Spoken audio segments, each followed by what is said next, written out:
Hello everyone, this is Flatline and today I'm going to be doing a PvZ video. We're going to be covering up the Swarm Host, Corruptor, Infestor, Spore, Queen composition that a lot of Zergs are now showing how to play. So it's coming back to that Wings of Liberty style where they pretty much turtle on this composition and they just kind of push slowly towards you. And Protoss seems to have a bit of trouble with it, so I'm going to try to cover up some ideas, I guess you could say, some theories that I came up with myself.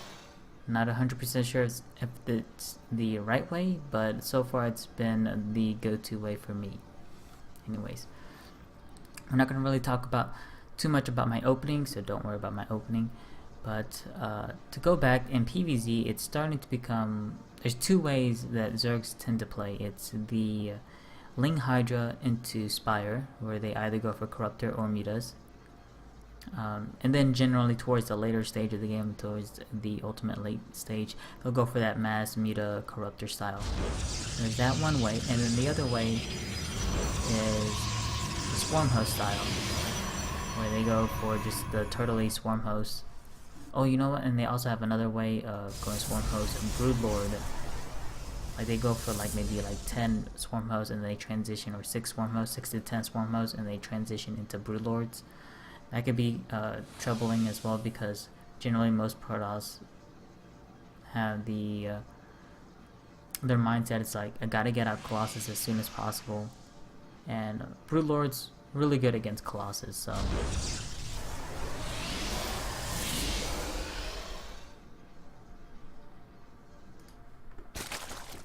And this turtling style is starting to become a little bit more popular now. We've been seeing Buell do it, as well as who was the other Zerg that's been doing it in the It's Buell and some other Zerg. I keep on forgetting. Oh, Virgo's been doing it as well. I know that there's other foreigners that's been doing it, but just recently in the Pro League it's starting to become a little bit more popular, and a lot of people are adapting towards it now because of that. So that's going to be covering that up. I know I made one about Swarm Host before, but it's kind of a little bit outdated now. That's not probably the best way to deal with it.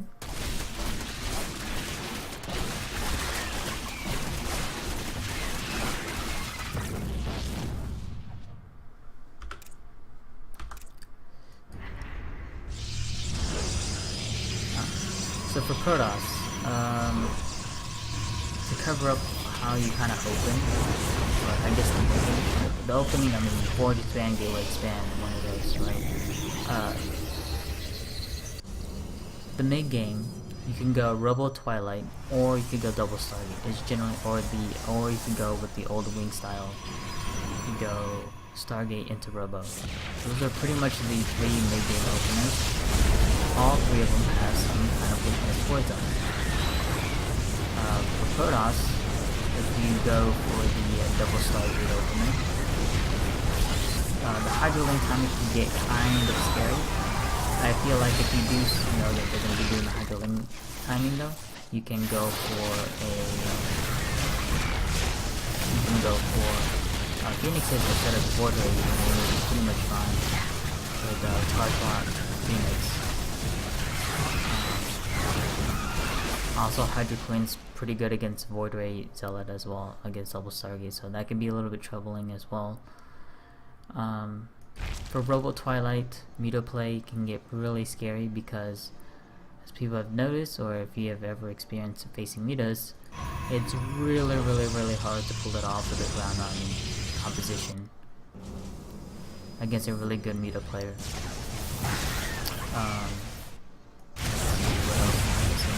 Stargate into Robo is pretty safe.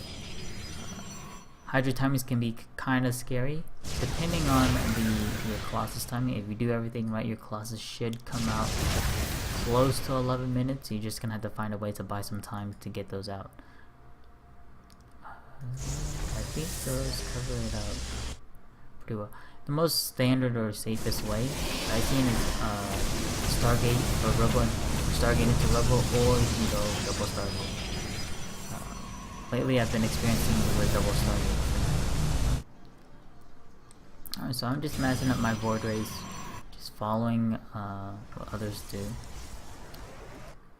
I think this is starting to become where it gets a little bit interesting because he's already getting mass queens. Looking around with these overlords. Expansions, yada yada yada, getting my robos.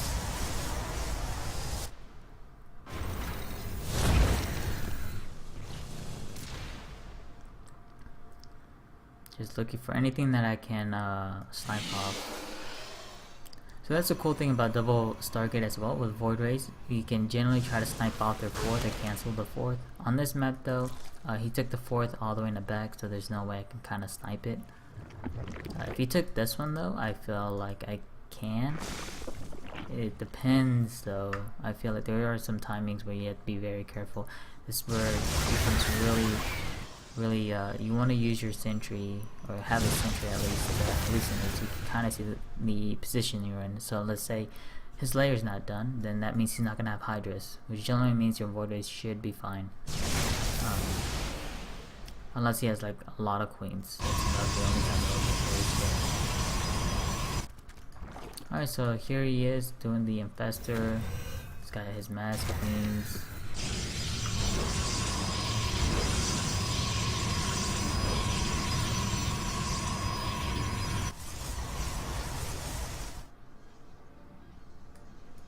Trying to get my 5th base.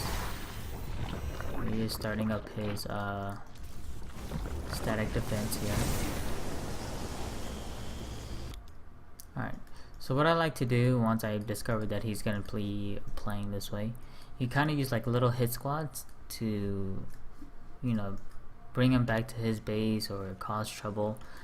And generally whenever they do this, they're gonna be near maxed.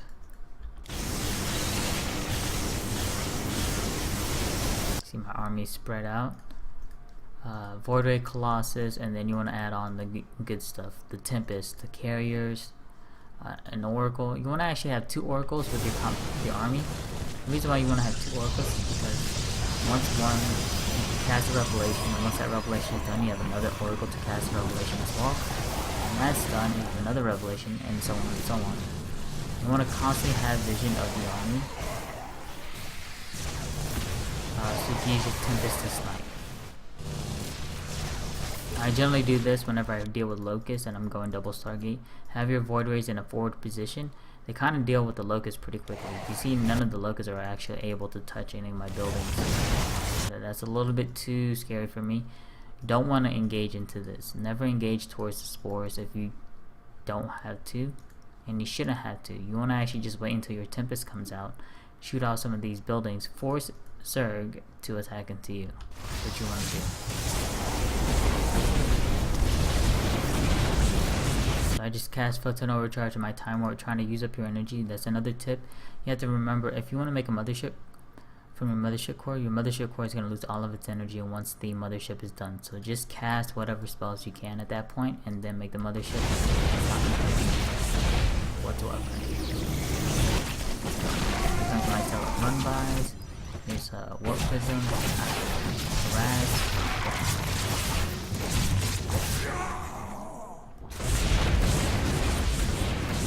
Still making carriers, getting a second cyber.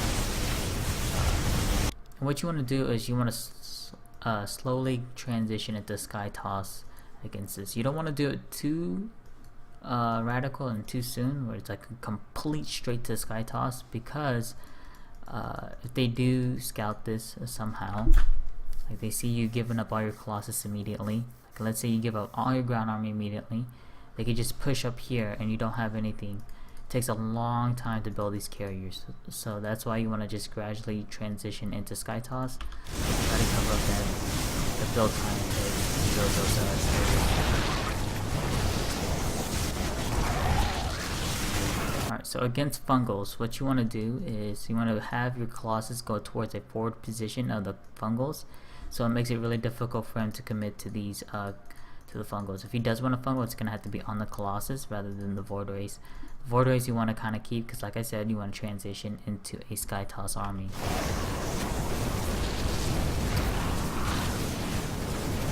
And carriers you want to kind of add, even though a lot of people say they suck. One thing I like about the carriers is that it kind of forces them to focus fire. If they don't focus fire, they're just going to be dealing with the interceptors themselves, so they kind of take away some of the shots. Now, obviously you don't want to have just one, because then there's only going to be like 6 interceptors. Have a couple of carriers with their competition. Mothership, some more zealots to harass. Remember, you're going to be a little bit heavy on minerals, very low on gas when doing this, so have your warp prism somewhere on the map and use zealots to kind of harass. Just look at your money and determine how much you can commit to the pressure and how much you can't. And these roaches are going to defend, but it's good to see roaches because they're supply inefficient, which means he's not going to have as much for his army. So let's look at the units tab real quick. He's got 19 swarm hosts, got 2 carriers, 7 void rays. He has 4 queens, 6 vipers. Yeah, and vipers. So vipers really good against this. This is why you want to have an oracle. This is why you want to have tempests. So you can kind of just shoo this away.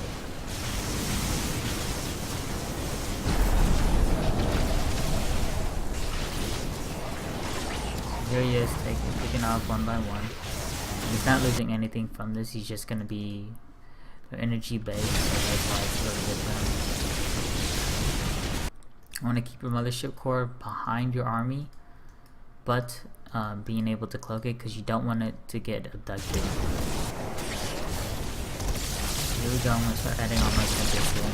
The order on the units that I make, it doesn't really matter. I feel like maybe the Tempest is a better opening. The only reason why I decided to go Colossus is because I felt like I needed the NSX because I needed the DPS. But if you don't feel like you need it, and you feel like you could defend perfectly fine with your Border Colossus, then go ahead and go straight for Tempest with an Oracle. It's better that way, so that way you can start harassing them a lot more, a lot quicker.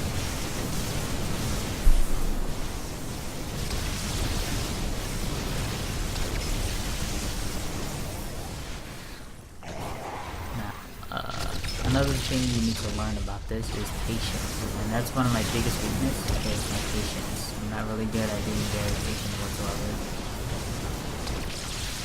Like I said, you don't want to dramatically show that you're going straight into Sky Toss. Accidentally get this abducted, that really sucks for me. You want to give up a couple of Colossus. You can see I'm only giving up one in the process. You need to make some supply for more air. And poor mothership core.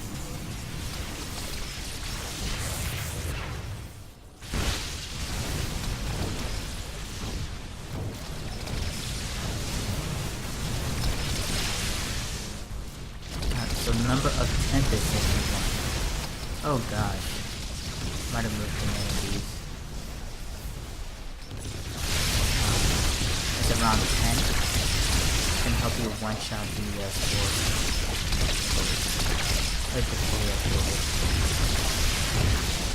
Which by this time we want to have enough.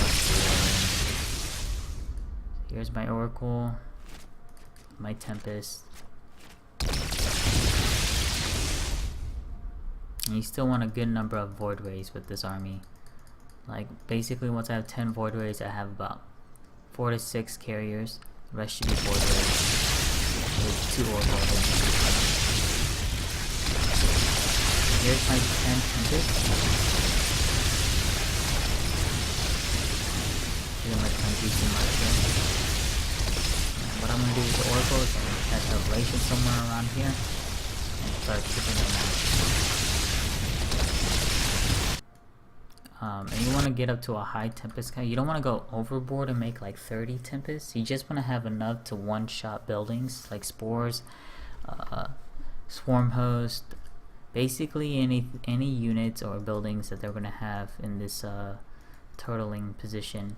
You want to make sure you have enough Tempest to one-shot them, except like the Corruptors. Obviously, to one-shot a Corruptor, you're going to take a lot of Tempest, so you need to do that.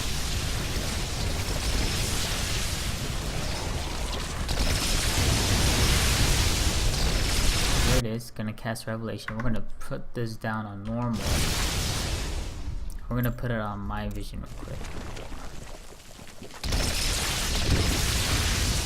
You see how I'm going very patient. I have my army in the back, and I have my tempests in the front. The tempests are the initiators. They're basically forcing Zerg to come and attack us. Kind of slit the throat, because if you flood most of your games,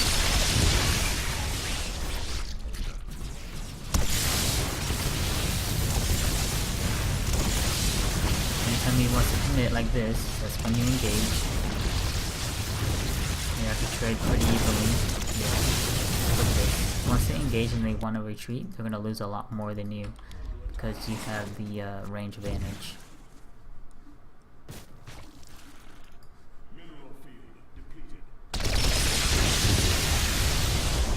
See, it doesn't showcase, it goes about 10, so these spores.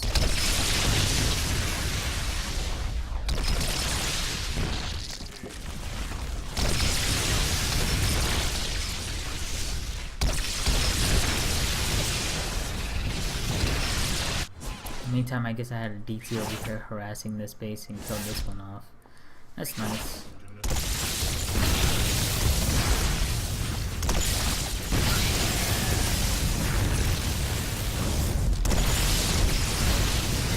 See how he's getting irritated by this.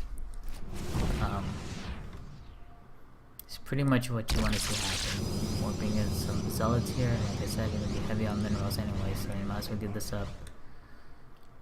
And this gets really annoying for Zergs. They don't have this warping mechanic where they warp in units and defend. So if they don't have anything to defend them, they're going to lose quite a bit. Especially when they're going for this kind of composition. Because look at this, now he has to pull everything back over here. I don't think he's going to. He might keep that alive. We'll see. Here we go, Revelation. This is very slow, I understand. It's really annoying. If you want to play to them, pretty much what you want to do, honestly. Bypassing and the locust to the tempest. Getting the tempest not to kill off the locust, getting the tempest to shoot, snipe off those things. You see the corruptors coming over here? Look how I position my tempest. I'm just going to bring them back, pull my other army towards the top left side, because I saw the corruptors going there. Now I see the corruptors coming from the bottom. It's pretty much just kind of move this back. Move my tempest back.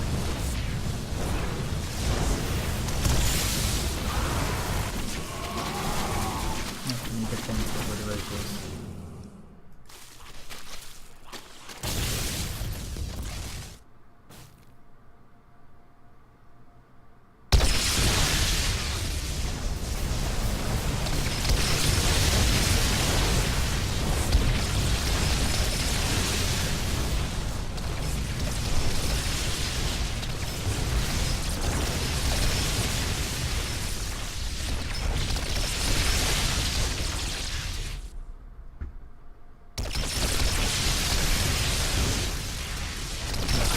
So basically I just have to stay there. This is the reason why you want to have 4 forces. You want to make sure you have constant vision up there, and it's really hard to have it with an observer because of the spores that are here. That's why you don't want to kind of rely on 2 forces. I already have one right there, but it doesn't have enough to revelation. Which is why you want to have 2 of them, because the revelation takes 60 seconds. After one, you make revelation. Generally the 2 kind of constantly cast revelation. Oh, got enough to snipe out these. As long as you have some kind of vision to snipe out something. Use the energy. I'm gonna have enough to one-shot them, because remember they're gonna have queens, so even if you're able to hurt some of these, they're just gonna cancel one thing. You can kill that, I don't really care about that.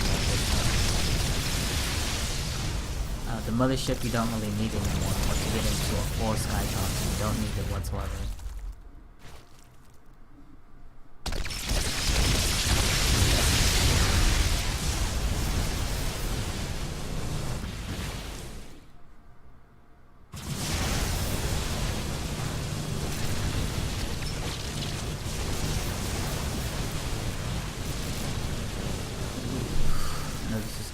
boring.